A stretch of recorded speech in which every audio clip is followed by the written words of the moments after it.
Okay, the next thing. I want to say something about eternity. अगली बात है, मैं अनंत काल के बारे में कुछ कहना चाहता हूं। We are told in 2 Corinthians 5 and verse 10. हमें दूसरा कुरिन्थ उसके 5वें अध्याय के 10वें वचन में बताया गया है। 2 Corinthians 5:10. दूसरा कुरिन्थ उसका 5वां अध्याय 10वां वचन। We must all appear before the judgment seat of Christ so that everyone is rewarded or recompensed, means rewarded or punished, either way, for the deeds he did in his earthly body. क्योंकि अवश्य है कि हम सब का हाल मसीह के न्यायासन के सामने खुल जाए कि हर एक व्यक्ति अपने अपने भले बुरे कामों का बदला, अब वो बदले का मतलब वो प्रतिफल भी हो सकता है या दंड भी हो सकता है, जो उसने देह के द्वारा किए हो पाए, Whether they were good or bad according to what he did. और यहाँ लिखा है कि अपने भले बुरे कामों के बदले जो भी उसने किया हो उसके अनुसार। So, there's a day coming, और इसलिए एक दिन है जो आ रहा है, whether we believe it or not, चाहे हम उस पर विश्वास करें या ना करें, when we'll stand at the judgment seat of Christ, and you know what will happen in that day? जहां हम मसीह के न्यायासन के सामने खड़े होंगे। और क्या आप जानते हो उस दिन क्या होगा? Do you know that everything you have done in your life, every word you spoke, every thought you thought, every wrong attitude or right attitude, is all recorded in your memory. क्या आप जानते हो कि हर चीज जो आपने अपने जीवन में की है, हर शब्द जो आपने कहा, हर विचार जो आपने सोचा, हर सही रवैया, हर गलत रवैया, ये सब का सब अब हमारे याददाश्त में दर्ज हो गया है, वहां मानो वो रिकॉर्ड हो गया है। There's a videotape that's been running in your memory from the time you were born. जिस समय से आपका जन्म हुआ तब से आपके मन में या आपके याददाश्त में मानो एक वीडियो टेप चल रहा है। A videotape that's been running. एक ऐसा वीडियो टेप जो बार बार जारी है, वो सारी चीजों को याद कर रहा है, दर्ज करके अपने आप के अंदर रख रहा है। Now you don't remember all of that अब आप सारी चीजों को नहीं याद रख पाते, because as we grow older, we are not able to recollect in our memory. क्योंकि हम जानते हैं कि जैसे जैसे हम उम्र में बढ़ते जाते हैं, हम अपने याददाश्त में पिछली चीजों को याद नहीं कर पाते। I find that I'm 86 now and I find my memory is not also all that good as it was when I was younger. और मैं अपने जीवन में यही देखता हूँ, अब मैं 86 वर्ष का हो चुका हूँ और मैं देखता हूँ कि मेरी जो याददाश्त है पहले जितनी अच्छी थी जब मैं जवान था, उतनी अच्छी अब मुझे नहीं लगती। But I've heard true stories of people having brain surgery. पर मैंने सच्ची कहानियां सुनी है ऐसे लोगों के विषय में जिनके दिमाग का सर्जरी या ऑपरेशन हो रहा था।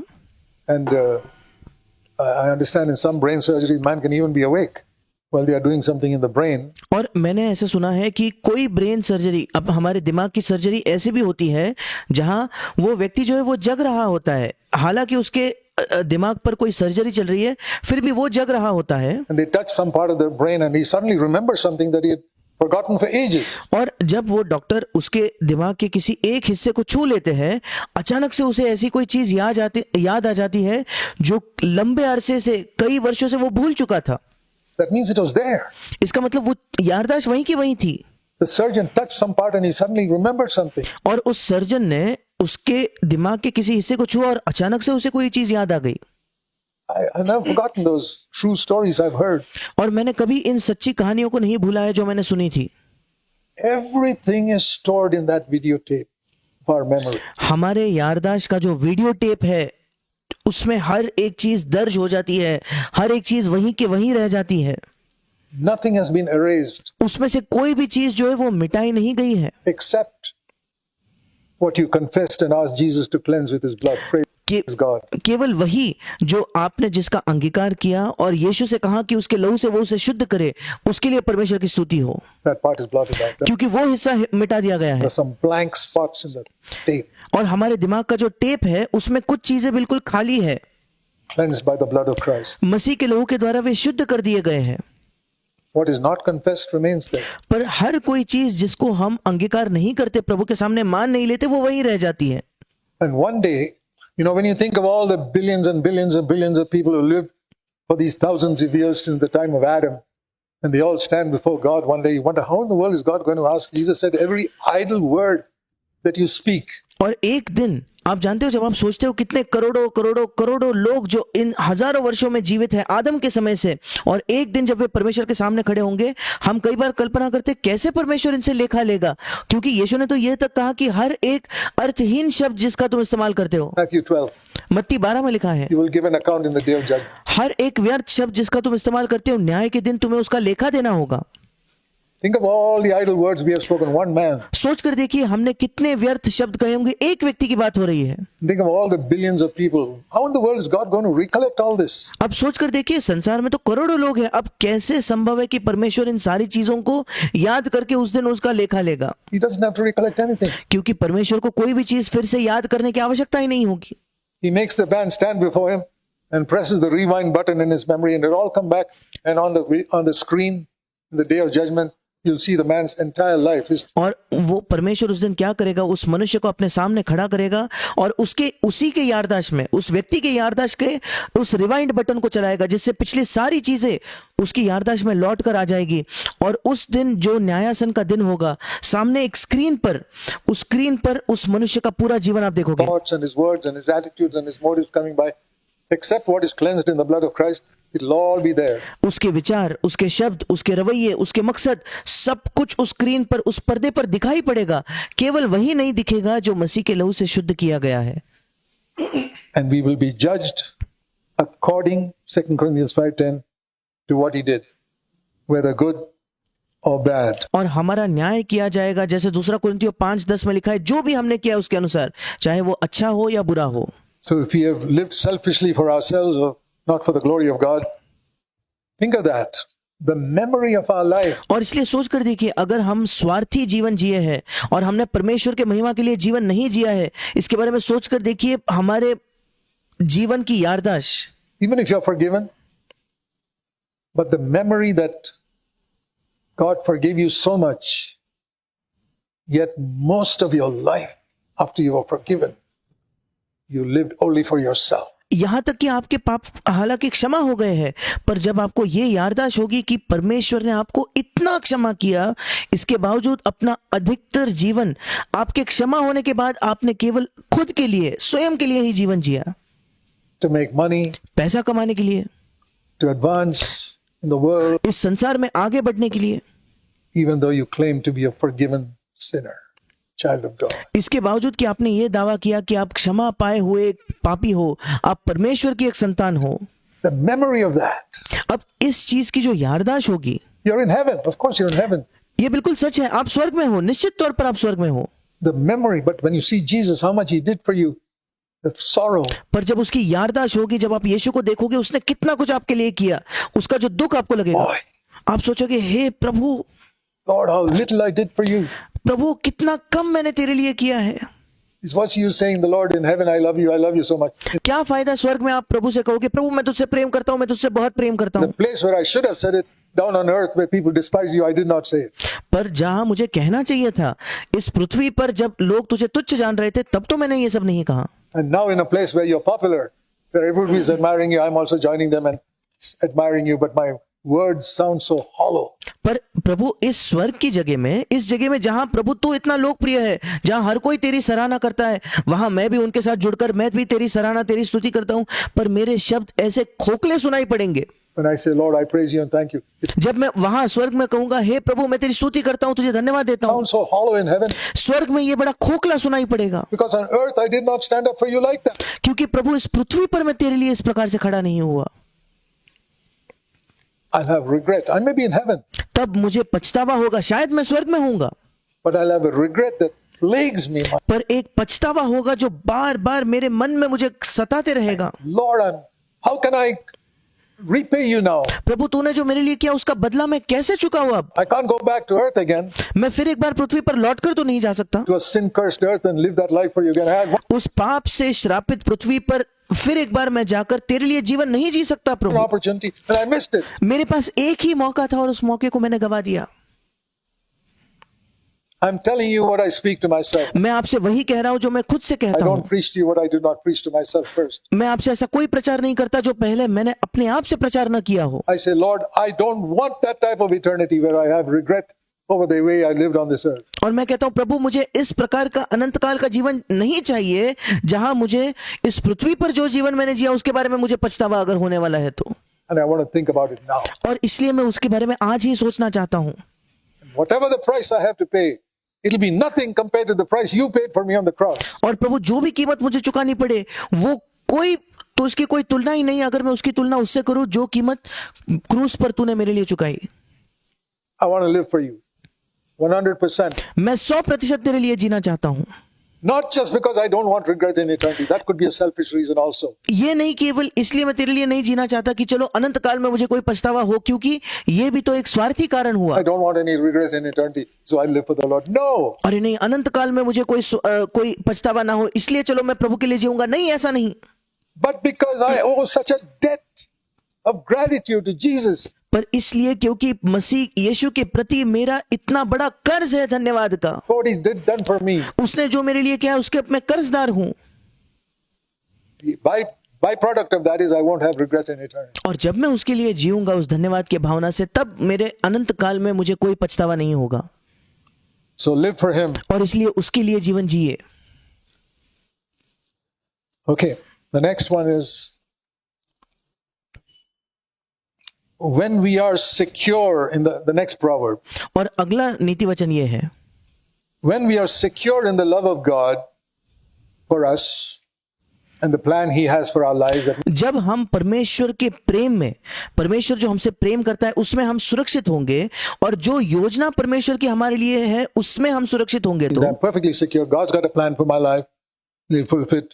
और जब मेरे अंदर, इसका मतलब यह है कि मेरे अंदर एक पूर्ण सुरक्षा है कि परमेश्वर की मेरे जीवन के लिए एक योजना है जो वो पूरा करना चाहता है। We will never again compete with anyone to show that we are better than them. हम फिर कभी किसी के साथ भी कभी भी ये एक प्रतियोगिता नहीं करेंगे ये दिखाने के लिए कि हम उनसे बेहतर हैं, Or envy somebody who's doing things better than me. ना ही हम किसी से जलेंगे जो चीजें हमसे बेहतर कर रहा होगा। Maybe God's got another plan for his life. शायद उसके जीवन के लिए परमेश्वर की कोई और योजना होगी। You know, sometimes you can envy a man who's very gifted.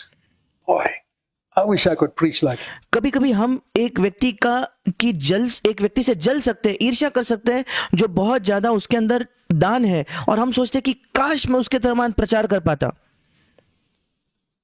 Why? क्यों? I want to ask you why. मैं आपसे पूछना चाहता हूं क्यों ये इच्छा है? Why do you want to preach like a very gifted preacher? क्यों आप बड़े एक वरदान पाए हुए या अभिषेक प्रचारक के समान क्यों प्रचार करना चाहते हो? Because you see, he's getting so much honor. क्योंकि आप देखते हो उसको कितना आदर मिल रहा है, He's respected so much. उसका कितना आदर किया जाता है। When I preach, I seem to stumble along. पर आप देखते हो कि जब मैं तो प्रचार करता हूं मैं कैसे लड़खड़ा के बोलता हूं, I wish I could do something like him. और हम सोचते काश मैं उसके समान कुछ कर Or पाता। someone who's maybe even more, if man's got a gift of healing. या कभी कभी हम कल्पना करते काश मैं उसके समान होता जिसके पास और भी वरदान है। सोच कर देखिए किसी व्यक्ति के पास चंगाई करने का वरदान हो तो Prays for somebody, boy, I wish I could heal that. वो किसी के लिए प्रार्थना करता है, वो चंगा हो जाता है, और हम सोचते काश मैं उसके समान लोगों को चंगा कर पाता। So much of that is seeking for honor. अब ये इच्छाओं में से अधिकतर जो है वो दूसरों के आदर को खोजने की एक इच्छा है। If it were the glory of Christ, if it was for the glory of Christ, it wouldn't bother you whether you did it or somebody else did it. अगर वो मसीह की महिमा के लिए आप सोचते तो आपको कोई फर्क नहीं पड़ता, चाहे आप करो या कोई और करो। God's name was glorified. I didn't do it. That person did it. Praise the Lord. परमेश्वर के नाम की महिमा हुई, मैंने नहीं किया, उस व्यक्ति ने किया, परमेश्वर की स्तुति हो। The Lord's purpose was fulfilled. परमेश्वर के उद्देश्य पूरे हुए वहां। There's so much of selfishness in this. इनमें बहुत ज्यादा हमारे अंदर एक स्वार्थ होता है। But if you're secure in God's love and His plan, God's got a plan for my life. और अगर आप सुरक्षित हो परमेश्वर के प्रेम में और उसके आपके जीवन के लिए योजना में, अगर आप सुरक्षित हो कि परमेश्वर के पास मेरे जीवन के लिए एक योजना है। Maybe you say, well, God has not called me to be a preacher. और सोचिए, आप कहते हो कि देखो शायद परमेश्वर ने मुझे प्रचारक होने के लिए नहीं बुलाया है। I've told many people in my home church, please, 50 years ago when we started CFC itself, I told them. और मैंने अपने कलीसिया में कई लोगों से कहा है, यहाँ तक कि 50 वर्षों पहले जब हमने CFC की शुरुआत की थी तभी मैंने उनसे कहा था कि कृपया Dear brothers, Sisters, please don't try to preach like me. मैंने कहा था प्रिय भाई और बहनों कृपया मेरी तरह प्रचार करने की कोशिश न करें। In my younger days, I was foolish. मेरे जवानी के दिनों में मैं मूर्ख था। I admired somebody and I want to preach like him. I मैं किसी की सराहना करता था तो तुरंत मुझे लगता था मैं उसी की तरह प्रचार करूं तो अच्छा होगा। admired people who could write such wonderful articles like Tozer and all. और मैं ऐसे सोचता था कि मैं बहुत सराहना करता था उन लोगों की जो बहुत अच्छा लेख लिख सकते थे, जैसे टोजर हुए या उनकी तरह। And I said, Lord, I'm not Tozer. I'm not John Wesley. I'm Zach Poonen. और फिर मैंने कहा प्रभु मैं टोजर नहीं हूं, प्रभु मैं जॉन वेस्ली नहीं हूं, मैं जैक पूनन हूं। I want to be myself. मैं अपने आप के समान ही होना चाहता हूं। I don't want to be John Wesley or Charles Finney or D.L. Moody or Tozer or any of these people. I'm Zach Poonen. मैं नहीं चाहता प्रभु कि मैं जॉन वेस्ली बनूं या चार्ल्स फिनी बनूं या डीएल मूडी बनूं या टोजर बनूं या इनमें से किसी भी व्यक्ति के समान बनूं, क्योंकि मैं जैक पूनन हूं। And I tell people also, please don't try to be like somebody else. और मैं लोगों को भी कहता हूं कृपया ये कोशिश ना करें कि आप किसी और व्यक्ति के समान बने। You are you and आप जो हो वो आप ही हो you are a very important part of the body of Christ. और मसीह की देह का एक बहुत महत्वपूर्ण अंग आप हो। Don't be in competition with others. दूसरों के साथ प्रतियोगिता में न लगे। God's got a plan for your lives, and परमेश्वर के पास आपके जीवन के लिए एक when you're योजना है secure in the love of God, you will never envy anyone. और जब आप परमेश्वर के प्रेम में सुरक्षित हो तो आप किसी और से नहीं जलोगे, You will never compete with anyone. आप कभी किसी और से प्रतियोगिता नहीं करोगे, You will never long to be the part of the body of Christ that He is. आपके अंदर कभी ये लालसा नहीं होगी कि आप उस दूसरे व्यक्ति के समान मसीह की देह का दूसरा एक अंग बनो जो वो है। See, there are some parts of the body which are very important, you know. अब हम जानते हैं कि शरीर के कुछ अंग होते हैं जो बहुत महत्वपूर्ण है। Your tongue, आपकी जबान, your eyes, आपकी आंखें, your ears. आपके कान, And there are other parts of the body which are not so very small. For example, think of one of the smallest parts of the body, the nails. और दूसरे शरीर के अवयव होते हैं, अंग होते हैं जो बहुत छोटे, ज्यादा महत्वपूर्ण नहीं होते। सोच कर देखिए, उदाहरण के लिए आपके शरीर का एक शायद सबसे छोटा भाग होगा आपके नाखून। What are the nails in our body? अब एक शरीर में नाखून है ही क्या? You can live without your nails. Supposing a person loses all his nails. आप अपने नाखूनों के बिना भी जीवन जी सकते हो। सोच कर देखिए एक व्यक्ति अपने सारे नाखून खो दे तो Okay, ये ठीक है, he's not going to die. वो मरेगा तो नहीं। He's still got eyes, ears, his hearing, speaking, everything's okay. अभी उसके अंदर उसकी मृत्यु तो नहीं होगी, उसके अभी भी आंखें हैं, उसके कान है, वो सुन पाता है, बात कर पाता है, सब कुछ तो ठीक है, Lost his nails. केवल उसके नाखून उसने खो दिए। But when somebody says, "Hey, I'm feeling itchy in my back, can you scratch it?" I can't help him. पर अगर कोई आपसे आकर कहे "ए, मेरी पीठ में थोड़ी सी खुजली हो रही है, क्या तुम उसे वहां खुजली कर सकते हो क्या?" तो आप उसकी सहायता नहीं कर पाओगे। I can't scratch his back because I don't have any nails. मैं उसके पीठ को खुजला नहीं सकता, क्यों? क्योंकि मेरे पास कोई नाखून नहीं है। So those nails which you despise, when और इसलिए ये नाखून जिनको आप तुच्छ जानते you हो, feel scratchy yourself, जब आपको खुद कहीं खुजली आती होगी तो your eyes and ears can't help you. It's those teeny weeny nails that help you to scratch your back. आपके आंख, आपके कान आपकी सहायता नहीं कर सकते। आपके छोटे से जो नाखून है वही आपकी सहायता करते हैं आपकी पीठ में खुजली हुई तो। Do you know what the ministry of scratching somebody's back is? क्या आप जानते हो किसी और के पीठ की को खुजलाने की सेवकाई कौन सी होती है? The ministry of encouragement. प्रोत्साहन करने की सेवकाई। Spiritually, to scratch a man's back means say something that will encourage him. और आत्मिक तौर पर किसी और के पीठ को खुजला कर देने का मतलब है ऐसा कुछ कहना जिससे वो प्रोत्साहित हो। You sisters, when you're speaking on the phone to somebody, आप बहनें जब आप फोन पर किसी से बात कर रहे हो, even if it's only for a couple of minutes, यहां तक कि शायद कुछ ही मिनटों के लिए आपकी किसी से बात हो, you passed on all the gossip of the day. और दिन भर की चुगली तो आपने कर दी, Why don't you end the day with a word of encouragement? क्यों आप उस दिन का अंत थोड़ा प्रोत्साहन के शब्दों से नहीं करते? When somebody comes to visit you, जब कोई आपसे मुलाकात करने आता है, you've talked about so many things. आपने कई चीजों की बात की होगी, Did you say anything that would encourage that person before they went away from home, क्या आपने उनसे ऐसा कुछ कहा जिसने उन्हें प्रोत्साहित किया होगा आपके घर से जाने से पहले? from your home? The ministry of encouragement. The और प्रोत्साहन की सेवकाई। Bible says in Hebrews in chapter 3, you know how often we should encourage people? और बाइबल हमें बताती है इब्रानियों के पत्र उसके 3 अध्याय में, क्या आप जानते हो कितने बार हमें लोगों को प्रोत्साहित करना चाहिए? Hebrews chapter 3 and verse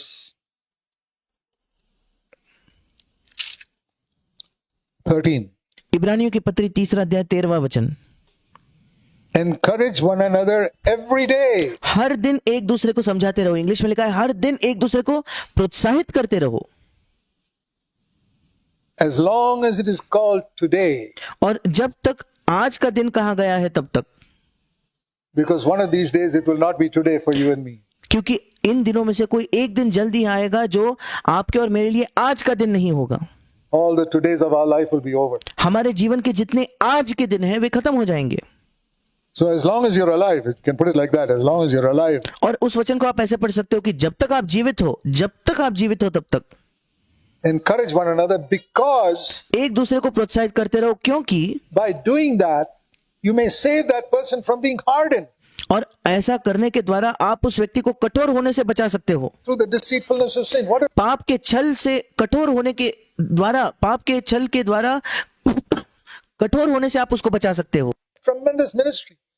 You don't have to be a preacher in the pulpit. क्या ही बड़ी सेवकाई ये है, आपको पुलपिट में से प्रचारक होने की कोई आवश्यकता नहीं। You just speak a word of encouragement on that phone. आप उस फोन पर एक वाक्य कहते हो प्रोत्साहन का, One sentence. एक वाक्य, You may save him from being hardened or save her from being hardened. आप उसे बचा सकते हो कठोर होने से, या उस बहन को बचा सकते हो कठोर होने Through से, the deceitfulness of sin. और पाप के छल से उसके द्वारा कठोर होने से आप बचा सकते हो। So encourage one another every day. और इसीलिए एक दूसरे को प्रतिदिन प्रोत्साहित करो। Don't envy anyone. Don't किसी से ईर्ष्या मत रखो, जलन मत रखो, compete with anyone. किसी से प्रतियोगिता मत करो, Don't judge anyone ever again. और कभी इसके बाद फिर किसी का न्याय ना करो। Be secure in the love that God has for you. और जो प्रेम परमेश्वर का आपके लिए है उसी में सुरक्षित रहो। He's got a plan for you. उसके पास आपके जीवन के लिए एक योजना है। You are a very, if you have accepted Christ, you are a very important member of Christ's body. अगर आपने मसीह का स्वीकार किया है तो मसीह की देह का बहुत महत्वपूर्ण एक अंग हो। Even if you're only a nail that can scratch somebody's back, means encourage that person with और अगर आप यहाँ तक कि आप छोटा सा नाखून क्यों ना हो, आप किसी के पीठ की को खुजला सकते हो, इसका मतलब किसी और को आप प्रोत्साहित कर सकते हो। one sentence. एक वाक्य कहकर उसे प्रोत्साहित कर सकते हो। You're not the great tongue like some prophet. God didn't make you the tongue in the body. और आप शायद जबान नहीं हो, उस महान जबान के समान नहीं हो किसी एक भविष्य वक्ता के द्वारा के जैसे। परमेश्वर ने आपको उस देह में जबान नहीं बनाया है। Okay, Lord, I humble myself. I'm ठीक है प्रभु, मैं अपने आप को नम्र करता हूँ, not the tongue. I'm not मैं जबान नहीं going हूँ। to sit in the pulpit and preach powerful messages. मैं पुलपिट में बैठकर बड़े बड़े अद्भुत प्रचार नहीं कर पाऊंगा, But I can speak a word of encouragement to somebody. पर मैं किसी को प्रोत्साहन का एक शब्द कह सकता हूँ। And if you do that every day, you probably will bless people more than that preacher who preaches to thousands. और अगर आप ये प्रतिदिन करते हो तो शायद आप लोगों को ज्यादा आशीषित करोगे बजाय उस प्रचारक के जो हजारों लोगों से प्रचार करता है। Encourage one another every day. और प्रतिदिन एक दूसरे को प्रोत्साहित करें, Okay, don't compete with anyone. Don't और किसी से प्रतियोगिता ना try करें। to show that you're a better preacher or a better encourager or anything. कभी ये दिखाने की कोशिश न करें कि आप एक बेहतर प्रचारक हो, बेहतर प्रोत्साहन देने वाले हो, या कुछ भी नहीं। Lord, I'm content to be myself. और प्रभु, मैं जो हूँ उसी से मैं संतुष्ट होना मैं खुश हूँ। I think of these fingers. मैं इन उंगलियों के बारे में सोचता हूँ। They're all different sizes. ये पांचों की पांचों उंगलियां अलग अलग आकार की है, उनका कद अलग है। I don't think this little finger is competing. I wish I was like the middle finger. और मुझे नहीं लगता ये छोटी सी उंगली जो है वो प्रतियोगिता में कि काश मैं बीच के उंगली की तरह ऊंचा होता। No. नहीं, I'm happy to be myself. मैं जो हूँ उसी में मैं खुश हूँ या संतुष्ट हूँ। Look at your body and see the different parts of your body that are perfectly content the way God made it. और अपने शरीर को देखिए और अपने शरीर के अलग अलग अंगों को देखिए, कितने सिद्ध तौर पर वे संतुष्ट है परमेश्वर ने उन्हें जैसा बनाया उससे। And say to yourself, और आप भी अपने आप से कहिए, Lord, I am a part of the body of Christ. प्रभु मैं भी मसीह की देह का एक हिस्सा हूँ, I'm not like the others. मैं दूसरों की तरह नहीं हूँ। Maybe I'm one of the hidden parts, like the liver, the kidneys. शायद मैं छिपे हुए अंगों के समान हूँ, जैसे लिवर होता है, जैसे हमारी किडनी होती है। Have you ever appreciated your liver and kidneys? They क्या आपने कभी अपने लिवर और किडनी की सराहना की do है a much क्या? greater job than your fingers. आपके उंगलियों से भी ज्यादा महान काम वो करते हैं, क्या आप जानते हो? You can lose your fingers and live. You lose your liver and kidney, you're dead. आप अपने अगर उंगलियों को गवा भी दो फिर भी आप जीवित रहोगे, पर अगर आपके शरीर का लिवर और किडनी चले जाए आप मर जाओगे। So don't think because you're not a well-known visible member of the body of Christ, you are unimportant. और इसलिए ये ना सोचे कि अगर आप जाने माने या दिखाई देने वाले मसीह की देह के अंग नहीं हो तो आपका कोई महत्व नहीं है। The liver and the kidney are much more important than the visible members of the body. जो लिवर होती है, जो किडनी होता है, वो शरीर के दिखाई देने वाले अंगों से ज्यादा महत्वपूर्ण होता है। Bible speaks about the hidden members in 1 Corinthians chapter 14. और बाइबल भी बात करती है छिपे हुए अंगों के बारे में 1 कुरिन्थियों उसके 14 अध्याय में। So maybe you're like that. Be thankful for whatever you are. और शायद आप ऐसे हो, आप जो भी हो, जैसे भी हो, उसके लिए धन्यवादी रहे। Say, Lord, I want to be content. I'm not competing with anyone. और कहिए, प्रभु मैं संतुष्ट होना चाहता हूं किसी और से प्रतियोगिता न करते हुए। Okay, the next proverb. Isaiah 49 verse 10. और अगला नीति वचन जो है यशायाह उसका 49 अध्याय उसका 10वां वचन। Only those who have compassion for others are fit to be the leaders of God's people. केवल वे जिनके अंदर दूसरों के लिए दया है या तरस है, वही इस योग्य है कि वे परमेश्वर के लोगों के अगुवे बने। They alone can lead others to springs of living water. केवल वे ही है जो दूसरों को जीवित पानी के झरनों की ओर ले जाएंगे। Isaiah 49 and verse 10. यशायाह उसका 49 अध्याय उसका 10वां वचन।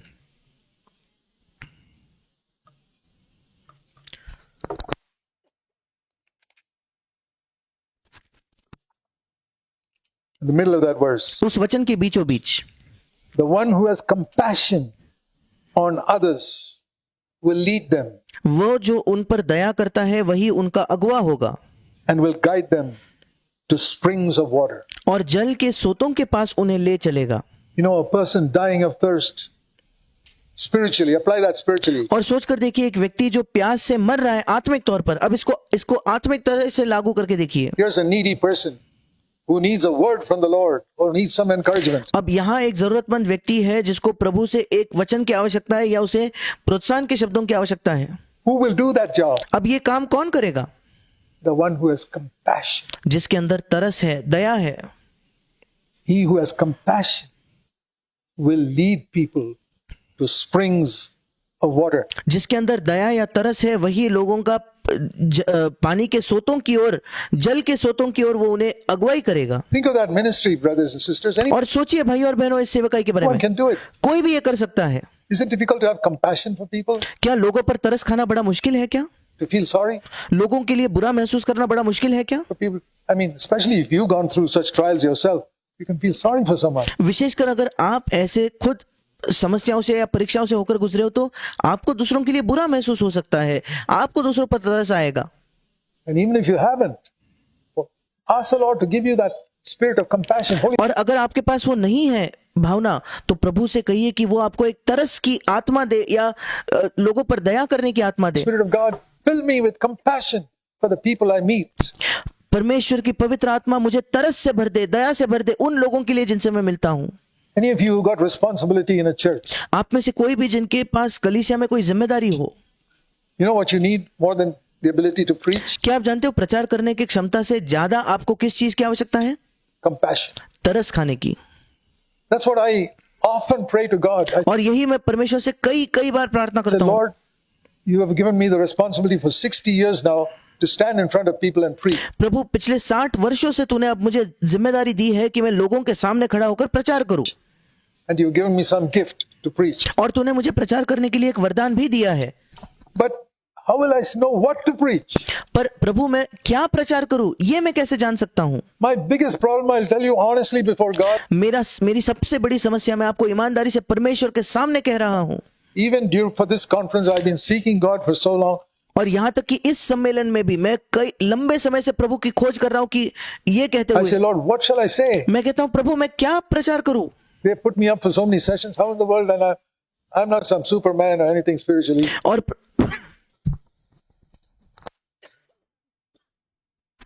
और उन्होंने मुझे कई सत्र दिए हैं और मैं कोई ऐसे सुपरमैन नहीं हूं या आत्मिक तौर पर कोई अद्भुत बड़ा व्यक्ति कोई नहीं हूं। I'm a helpless branch. मैं एक असहाय डाली हूं। If I don't stay in the tree, I'll be dry as anything I want. अगर मैं पेड़ में न बना रहूं तो मैं बिल्कुल सूखा हुआ रहूंगा। Help a single person who's taken the trouble to come for this conference. और मैं एक भी व्यक्ति की सहायता नहीं कर पाऊंगा जो इतनी कड़ी मेहनत करके इस कॉन्फ्रेंस में, इस सम्मेलन में आए हैं। I want to have compassion for the people. और मैं चाहता हूं कि लोगों के लिए मेरे अंदर तरस हो। You promised that if I have compassion, the people will get some springs of living water. और प्रभु तूने मुझे वायदा दिया है कि अगर मेरे अंदर तरस हुई, अगर मेरे अंदर दया हुई, तो लोग जो इस सम्मेलन में आते हैं उन्हें जीवन जल के सोते मिलेंगे। This conference, they will not go away empty. और इस सम्मेलन में वे खाली हाथ नहीं They'll लौटेंगे। think it was worth it coming here. और फिर वो सोचेंगे कि ये इसके लायक था कि हम यहाँ तक आए। I want to do that. And I want to say that to you.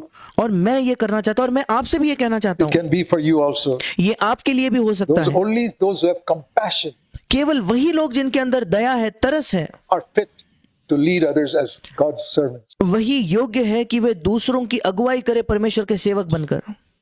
Strive for that more than the ability to preach. और प्रचार करने की क्षमता से अधिक इसकी खोज करें। Compassion, you'll be able to do much more और आप तरस की वजह से, दया की वजह से ज्यादा अधिक कर पाओगे than with some prophetic ability. इसके बजाय कि आपके पास केवल कोई भविष्यवाणी का वरदान या क्षमता हो तो।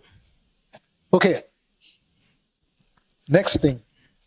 Next proverb. अब इसके बाद अगला जो नीति वचन है, Jesus grew in wisdom यीशु मसीह जो है वो बुद्धि में बढ़ा, या उसने बुद्धि में उन्नति की।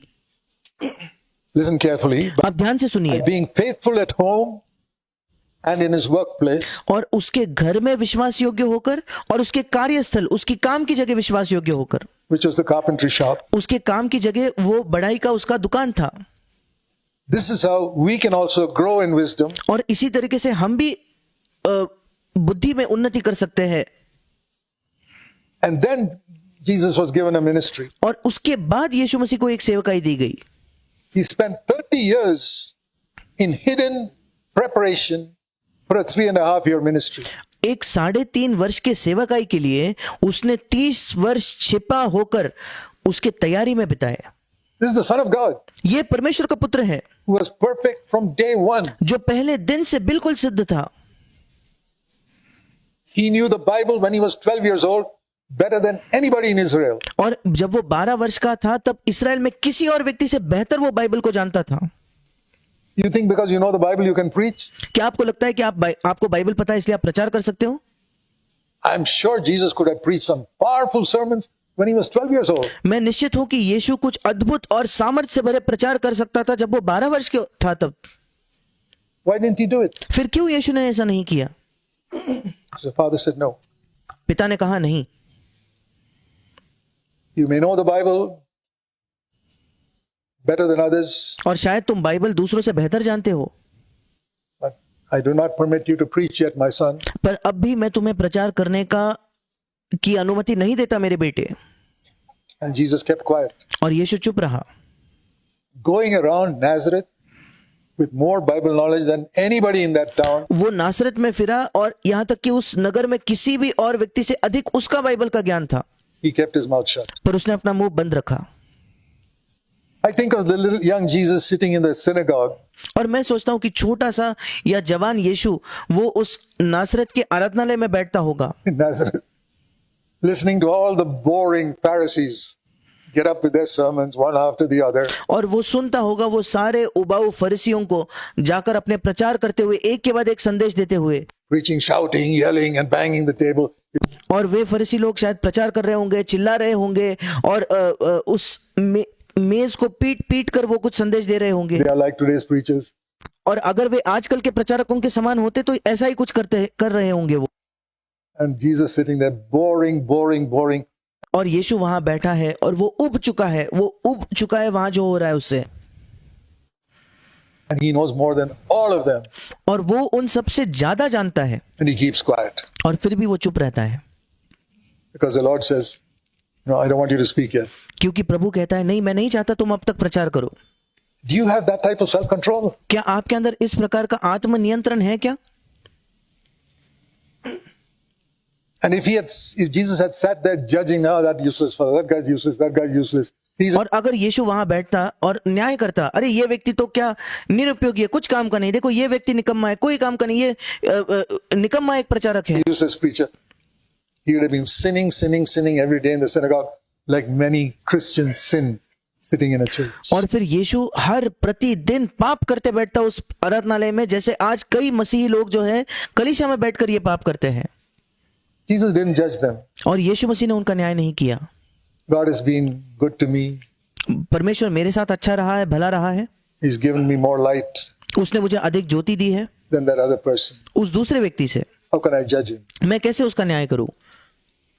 See, if God's made you healthier, let's take the area of health. अब उदाहरण लीजिए आपके स्वास्थ्य का। अगर परमेश्वर ने आपको अधिक स्वस्थ बनाया है तो, Supposing you see a person who's very sick and you're healthy. Supposing you और सोच कर देखिए आप एक व्यक्ति को देखते हो जो बहुत बीमार है, वो ज्यादा स्वस्थ नहीं see है, a person curled up in bed, handicapped, और अगर आप किसी व्यक्ति को देखते हो बिस्तर में लेटा हुआ या वो बिल्कुल अपाहिज सा वहां पड़ा है, do you despise her? क्या आप उसे तुच्छ जानते हो क्या? I hope not. मैं आशा करता हूं कि आप ऐसा नहीं करते। You know, I've seen in India people coming with their fingers bitten off with leprosy. और मैंने भारत में देखा है लोग, ऐसे लोगों को जिनकी उंगलियां उनके कोढ़ की वजह से कट गए हैं या किसी ने काट लिए हैं, They come to our gate. वे हमारे फाटक पर आते हैं। Do I despise them? You say, "Hey, here, do I show them my fingers? Hey, see how many I've got?" और क्या मैं उन्हें तुच्छ जानता हूं क्या? क्या मैं उन्हें अपनी उंगलियां दिखाकर कहता हूं देखो देखो मेरे पास कितनी उंगलियां हैं? I'd be an idiot if I do that. मैं महामूर्ख होऊंगा अगर मैं ऐसा करूंगा तो। Physically, we don't do it. शारीरिक तौर पर हम नहीं करते।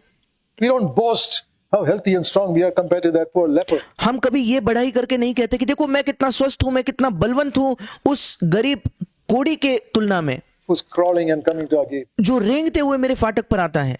Do we do it spiritually? पर क्या हम आत्मिक तौर पर ऐसा करते हैं क्या? See how smart I am, how capable I am. देखो मैं कितना चतुर हूं, कितना मैं सक्षम हूं। No. Compassion, नहीं, तरस होनी चाहिए। great power. तरस में महान सामर्थ है। He spoke only when God, the Father told him to speak. यीशु ने केवल तभी बात की जब परमेश्वर पिता ने उसे कहा कहने के लिए। He was faithful in his home. It वो अपने घर में विश्वास योग्य था। says he obeyed Joseph and Mary who were imperfect. ऐसा लिखा है कि उसने यूसुफ और मरियम की आज्ञा मानी जो असिद्ध थे, जो सिद्ध नहीं होकर भी। Many people have a question, how can I obey this elder in my church? He's not as good as I am. और कई लोगों के अंदर ये प्रश्न होता है, मैं अपने कलीसिया के इस अगुवे की आज्ञा कैसे मान सकता हूं, वो तो मेरे इतना बेहतर नहीं है। Jesus could have said that from day one. यीशु तो पहले दिन, अपने जीवन के पहले दिन से ये कह सकता था। Joseph and Mary, let me ask you, do you believe Joseph and Mary ever had a fight with each other? और यूसुफ और मरियम, मैं आपसे एक प्रश्न पूछना चाहता हूं, क्या आप विश्वास करते हो कि यूसुफ और मरियम का कभी कभी उनके साथ झगड़ा हुआ होगा कि नहीं एक दूसरे के साथ?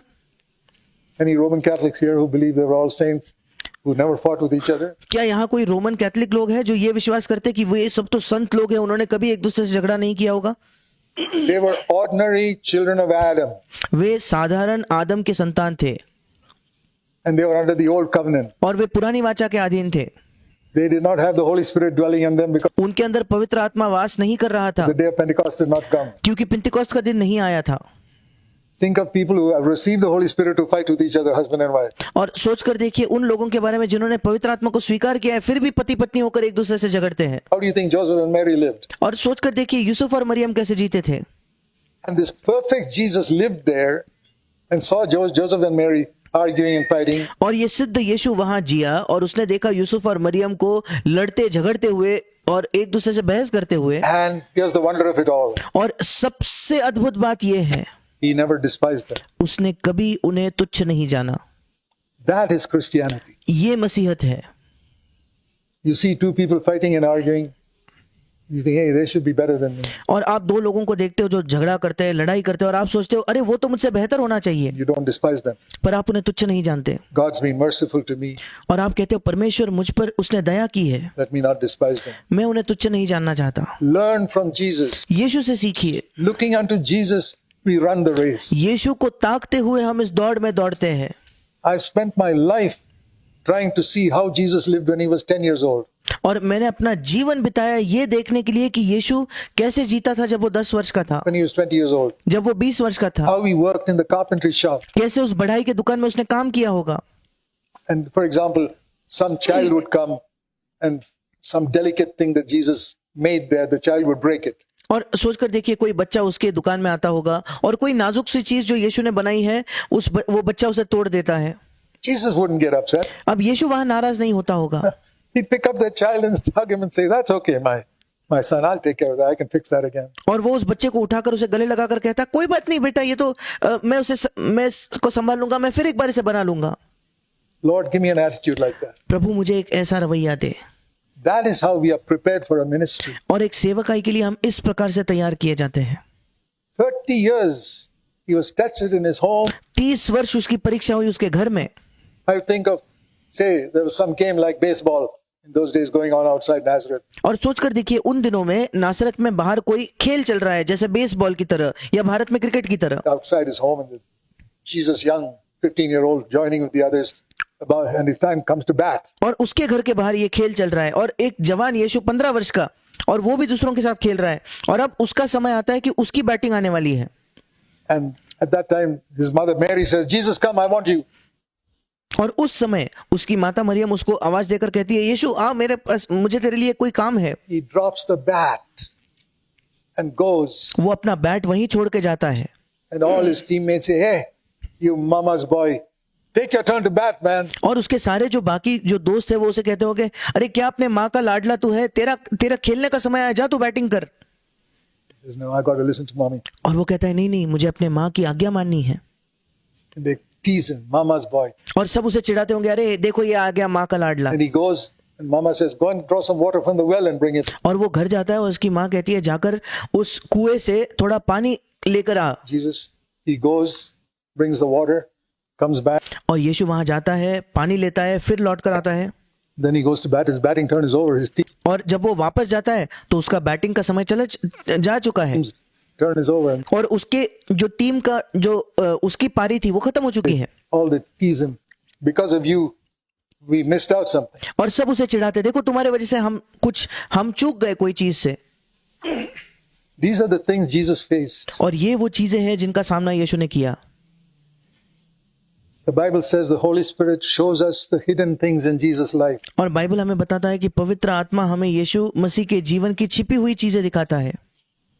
That's what I prayed. I said, Lord, what you did in the last 3.5 years, even if I'm not a Christian, I can read the Gospels and know.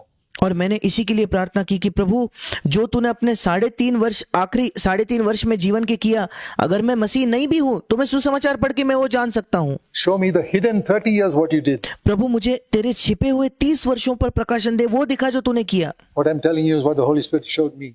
और मैं आपको वही बता रहा हूं जो पवित्र आत्मा ने मुझे दिखाया, Changed my life. और उसने मेरा जीवन बदल दिया। How I should live. मुझे कैसे जीवन जीना है, Looking unto Jesus, यीशु मसीह को देखकर how he lived in the first 30 years. कैसे यीशु मसीह अपने जीवन के पहले 30 वर्षों में जीता था। I'm not called to raise the dead.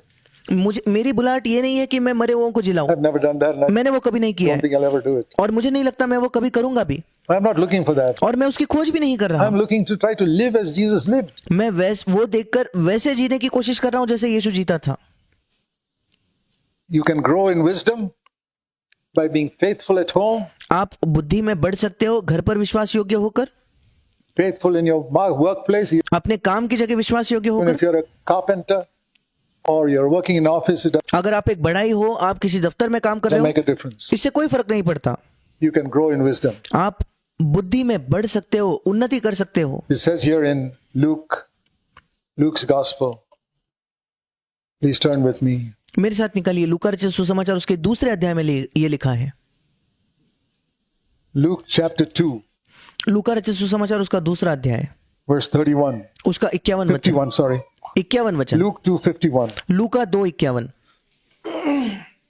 And Jesus went down with Joseph and Mary to Nazareth when he was और वहां लिखा है कि तब वो उनके साथ गया यूसुफ और नासरत में, 12 years old. यूसुफ और मरियम के साथ नासरत में जब वो 12 वर्ष का था, And he continued in obedience to them. और उनके वश में रहा। इंग्लिश में लिखा है कि वो उनके आज्ञाकारिता में बना And his रहा, mother Mary treasured these things in his heart, और उसकी माता ने ये सब बातें अपने मन में रखी। in her heart. And what was the result? और इसका परिणाम क्या था? Jesus kept on increasing in wisdom. और यीशु मसीह बुद्धि में बढ़ता ही गया। Aha. अच्छा Lord, now I understood the secret. प्रभु, आज मुझे ये रहस्य समझ आया, How I can keep on increasing in wisdom कैसे मैं भी बुद्धि में उन्नति कर सकता हूँ by being obedient to you तेरे प्रति आज्ञाकारी होकर। wherever you have put me. जहां कहीं तूने मुझे रखा है, Have you put me in subjection to an imperfect boss? कोई असिद्ध एक बॉस के अधीन तूने मुझे रखा है क्या? Maybe you got a boss who's unrighteous or crooked imperfect. शायद आपके पास कोई ऐसा बॉस है जो अधर्मी है, जो थोड़ा टेढ़ा है, जो असिद्ध है, Jesus submitted to imperfect Joseph and Mary. और यीशु मसीह ने असिद्ध यूसुफ और मरियम के प्रति वो अधीन रहा। He did that and he increased in wisdom. You can यीशु ने ऐसा किया और वो बुद्धि में बढ़ता गया। increase in wisdom. आप भी बुद्धि में बढ़ सकते हो। When God puts you in that situation where you are, और जब परमेश्वर आपको किसी परिस्थिति में डालता है जहां आप हो, maybe you wives, शायद आप जो पत्नियां हो, you got a very imperfect husband. आपका एक बहुत ही असिद्ध ऐसा पति है, I think many wives have got imperfect husbands. और मुझे लगता है कई पत्नियां हैं जिनके पति बिल्कुल असिद्ध है, I think many husbands have got imperfect wives. और मुझे लगता है कई पति हैं जिनके असिद्ध पत्नियां हैं। God's put you there. परमेश्वर ने आपको वहां रखा है, What's the solution? और वहां हल क्या है? The worldly solution is divorce. संसार का हल है तलाक ले लो। That other handsome fellow over there, you should marry him. वो उससे भी खूबसूरत जो पुरुष है, जाकर उससे विवाह कर लो। That's what the devil says. शैतान ये कहता है। But Jesus, you obeyed the Father, you पर यीशु जो है उसने पिता की आज्ञा मानी grew in wisdom. और वो बुद्धि में बढ़ता गया। There's very little wisdom in the world today. There's very little wisdom even among believers. और इस संसार में आज बहुत ही कम बुद्धि पाई जाती है, और यहाँ तक कि विश्वासियों में भी बहुत कम बुद्धि है, Because they don't look at Jesus. क्योंकि वो यीशु को नहीं देखते। We are supposed to look at Jesus and run this race. हमारे लिए आवश्यक है कि हम यीशु को देखकर इस दौड़ को दौड़े। Dear brothers and sisters, मेरे प्रिय भाई और बहनों, be faithful at हome, be घर पर विश्वास योग्य रहे, faithful in your place of work. अपने काम की जगह विश्वास योग्य रहे। One last thing, we'll close this session. एक आखिरी चीज, और इससे हम इस सत्र का अंत करेंगे। A truly humble person receives such grace from God एक व्यक्ति जो वाकई में नम्र है, उसे परमेश्वर से ऐसा अनुग्रह मिलेगा that he can overcome every sin कि वो हर पाप पर विजय प्राप्त कर पाएगा, and walk in triumph always. और वो हमेशा विजय में चल पाएगा। Even Satan is afraid of such a person. यहां तक कि शैतान भी ऐसे व्यक्ति से डरेगा। Why do I say that? Because of two verses that we have taught repeatedly in our CFC churches. अब मैं ये क्यों कहता हूं? दो वचनों की वजह से जो हमने बार बार हमारे CFC की कलीसियाओं में सिखाए हैं, And those two verses are और ये दो वचन है 1 Peter 5 verse 5, पहला पत्रस 5वां अध्याय 5वां वचन, the last part. उसका अंतिम भाग। God is opposed to the proud, but he gives grace to the humble. परमेश्वर अभिमानियों का विरोध करता है, परंतु दीनों पर अनुग्रह करता है। Do you know that God is the enemy of every proud person? क्या आप जानते हो परमेश्वर हर एक अभिमानी व्यक्ति का, घमंडी व्यक्ति का शत्रु है। He's opposed. I picture it like this. I'm वो उसका विरोध करता है। मैं इसका चित्र ऐसे करता trying हूँ, to progress in my Christian life and God pushes me back. मैं अपने मसीह जीवन में उन्नति करना चाहता हूँ और परमेश्वर स्वयं मुझे पीछे ढकेलता है। Oh, what hope is there for me if God himself is pushing me back? अगर ऐसा हो गया तो मेरे लिए क्या ही आशा बच जाएगी अगर परमेश्वर स्वयं मुझे पीछे ढकेल रहा Oh, है the तो। devil's pushing me back. मैं ये तो जानता हूँ कि शैतान मुझे मसीह जीवन में पीछे ढकेलना चाहता है। The lusts in my flesh are pushing me back. मेरे शरीर की अभिलाषाएं मुझे पीछे ढकेलना चाहती है, The world is pushing me. The और ये संसार भी मुझे पीछे ढकेल रहा है, world, the flesh, and the devil are all pushing me back. और ये संसार, शैतान और मेरी अभिलाषाएं सबके सब मुझे पीछे ढकेल रहे हैं। My only hope is if God is behind me pushing me forward, but मेरे लिए एक ही आशा होगी अगर परमेश्वर मेरे पीछे होकर मुझे आगे ढकेलेगा He तो। doesn't. पर परमेश्वर भी ऐसा नहीं करता। he comes in front and also pushes me back. Why? परमेश्वर भी मेरे सामने आकर मुझे पीछे ढकेलने लगता है। क्यों? He is opposed to the proud. क्योंकि वो अभिमानियों का विरोध करता है। How can I get God behind me to push me forward against the forces of the world, the flesh, and the devil? कैसे संभव होगा कि मैं परमेश्वर मेरे पीछे आकर मुझे आगे ढकेले इस संसार की ताकतों के खिलाफ, मेरे शरीर की ताकतों के खिलाफ और शैतान की ताकत के खिलाफ? Only one requirement. एक ही उसके लिए आवश्यकता है। Humble yourself. अपने आप को नम्र कीजिए। Don't think you're smarter than your husband or your wife. ये ना सोचे कि आप अपने पति या पत्नी से ज्यादा चतुर हो। Humble yourself. अपने आप को नम्र कीजिए। Don't think you're smarter and cleverer than that other guy in your church. ये ना सोचे कि आप अपने कलीसिया के उस दूसरे व्यक्ति से ज्यादा चतुर हो, ज्यादा बुद्धिमान हो। Humble yourself. अपने आप को नम्र कीजिए। If God has made you, keep it to yourself. अगर परमेश्वर ने आपको कुछ बनाया तो अपने आप के पास वो Don't try to रखिए। show off. उसे दिखाने की, प्रदर्शित करने की कोशिश ना कीजिए। Humble yourself. Have अपने आप को नम्र कीजिए। low thoughts about yourself. अपने आप के बारे में कम विचार रखिए। Don't think you're so smart. ये मत सोचिए कि आप बहुत चतुर हो। Humble yourself. अपने आप को नम्र कीजिए। God gives His grace to the humble. परमेश्वर अपना अनुग्रह नम्र लोगों को देता है। I remember when we put our first church building up, Bangalore, about little less than 50 years ago. और मुझे याद है जब लगभग 50 वर्षों से पहले 50 वर्षों के कुछ समय पहले जब हमने बैंगलोर में हमारी कलीसिया की पहली एक इमारत बनाई थी, I said, here's a verse we must put prominently in front. और मैंने कहा यहाँ एक वचन है जो हमें बिल्कुल दिखाई देने की तरह सामने रखना चाहिए। God gives His grace only to the humble. परमेश्वर अपना अनुग्रह केवल नम्र लोगों को देता है। And I've had people looking at that verse for nearly 50 years now. और मैंने लोगों को पिछले 50 वर्षों से अब लोग उसी वचन को देख रहे हैं। Remember that, brothers, remember that every time you come to church on Sunday. और भाइयों इसे याद रखो, हर बार इसे याद रखो, हर बार जब आप रविवार को कलीसिया में आते हो इसे याद रखो। Remember, God will give you grace if you are humble. If परमेश्वर आपको अनुग्रह तभी देगा जब आप नम्र you're हो, not, no matter how much you pray, you won't get it. और अगर नहीं तो शायद चाहे आप कितनी भी प्रार्थना क्यों ना कर लो आपको वो नहीं मिलेगा। God gives His grace only to the humble. परमेश्वर अपना अनुग्रह केवल नम्र लोगों को देता है। So what is the conclusion? Therefore what? अब इसका परिणाम या इसके वजह से क्या? When God gives grace, what happens? जब परमेश्वर अनुग्रह दे देता है तब क्या होता है? Turn to Romans 6:14. मेरे साथ निकालिए Romeo 6:14। When God gives you grace, here's what happens. जब परमेश्वर आपको अनुग्रह देता है तो देखिए ये होगा। Romans 6:14. Romeo 6:14। Sin will not be able to rule you तब पाप तुम पर प्रभुता नहीं कर पाएगा because you're under God's grace. क्योंकि तुम परमेश्वर के अनुग्रह के अधीन हो। Put those two verses together. अब इन दो वचनों को एक साथ मिलाकर देखिए। God gives His grace to the humble, परमेश्वर अपना अनुग्रह नम्र लोगों को देता है, and when a man is under grace, no sin can rule him. और जब एक व्यक्ति अनुग्रह के अधीन है तो कोई भी पाप उस पर प्रभुता नहीं कर पाएगा। Dirty thoughts, you'll overcome them. गंदे विचार आप उन पर विजय प्राप्त करोगे। Anger, you'll overcome it. गुस्सा आप उस पर विजय प्राप्त कर पाओगे। Bitterness, you'll overcome it. कड़वाहट आप उस पर विजय प्राप्त कर पाओगे। Temptation to cheat, you'll overcome it. और धोखा देने की या छल से कुछ प्राप्त करने का प्रलोभन आप उस पर विजय पाओगे। Name it. आप नाम लेकर देखिए, जो भी चीज है, Unforgiving spirit, क्षमा न करने का आत्मा, you'll overcome it. आप उस पर विजय प्राप्त करोगे। You say, I can't forgive that person. God will give you grace. You can overcome it. आप कहते हो कि मैं उस व्यक्ति को क्षमा कर ही नहीं सकता, परमेश्वर आपको अनुग्रह देगा, आप उस पर भी विजय प्राप्त कर लोगे। And God gives grace to the humble. और परमेश्वर अपना अनुग्रह नम्र लोगों को देता है। So put these two verses together. और इसलिए इन दो वचनों को एक साथ मिलाकर रखिए।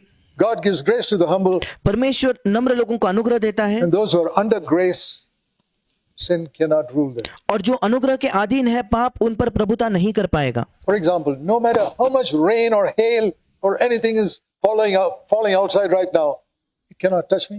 उदाहरण के तौर पर अभी बाहर कितनी भी तेज बारिश क्यों ना हो रही हो, बर्फ क्यों ना पड़ रहा हो, वो मुझे छू नहीं सकता, I'm under a roof protected. क्योंकि मैं एक छत के नीचे हूं, मैं सुरक्षित हूं। No matter how heavy the hail is, how heavy the rain is, I will be dry. चाहे कितना भी तेज बारिश क्यों ना हो, कितनी भी ज्यादा बर्फ क्यों ना पड़े, मैं सूखा ही रहूंगा। I will not be hurt मुझे कोई चोट नहीं पहुंचेगी, because I'm under a roof. क्योंकि मैं एक छत के नीचे हूं। That is how when grace covers under grace, that's बिल्कुल वैसे ही होता है जब अनुग्रह हमें ढांप देता है। यहाँ लिखा है अनुग्रह के अधीन, the expression used in verse 14. Romeo 6:14 में लिखा है Under grace, अनुग्रह के अधीन या अनुग्रह के नीचे होना। what will be the result? उसका परिणाम क्या होगा? Sin cannot touch me. पाप मुझे छू नहीं पाएगा। What a promise. क्या ही अद्भुत वायदा है। How to come under grace? कैसे हम अनुग्रह के अधीन आए? Very simple. बड़ा साधारण सा आसान है। God gives His grace to the humble. परमेश्वर अपना अनुग्रह नम्र लोगों को देता है। You can walk in triumph in every situation. आप हर एक परिस्थिति में विजय में चल सकते हो, And even Satan will be afraid of such a person. और यहाँ तक कि शैतान भी एक ऐसे व्यक्ति से डरेगा। I remember the day once God spoke to me very clearly in my heart. और मुझे वो दिन आज भी याद है जब परमेश्वर ने स्पष्टता से मुझसे बात की मेरे हृदय में। As you have been afraid of Satan for so many years, जैसे तुम इतने वर्षों से शैतान से डरते आए हो, from now on Satan will be afraid of you. अब से शैतान तुमसे डरेगा। That thrilled my heart. और इससे मेरा हृदय बड़ा रोमांचित हो गया। Satan afraid of me? शैतान मुझसे डरेगा? I tell you, I was scared of Satan. और मैं आपको बताना चाहता हूं, एक समय था जब मैं शैतान से डरता था। I would even as a little boy think, oh, the demon may come in the house or और एक छोटे बच्चा होकर भी मैं सोचता था, अरे कोई दुष्ट आत्मा मेरे घर में आ जाए तो, rubbish like that. या ऐसा कुछ कचरा मैं सोचता था। Many people are scared. Satan can do this, Satan can do that. He's और कई लोग डरते हैं कि अरे शैतान ये कर सकता है, शैतान वो कर सकता almost है। as though he's almighty. और लोग तो ऐसा डरते हैं मानो शैतान सर्वशक्तिमान है। He cannot touch you if you're under grace. अगर आप अनुग्रह के अधीन हो तो आपको छू भी नहीं सकता। Let us pray. आइए हम प्रार्थना करेंगे।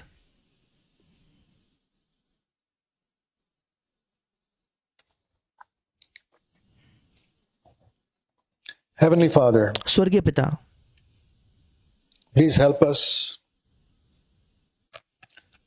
not just to remember what you have heard, कृपया हमारी सहायता कर कि जो हमने सुना है केवल उसे हम याद ही न रखें, but to walk in the light of what we have heard. पर जो हमने सुना है उसके ज्योति में भी हम चले। We humbly ask in Jesus' name. यीशु के नाम से हम नम्र होकर मांगते हैं। Amen. आमीन। Thank you very much. आप सबका धन्यवाद।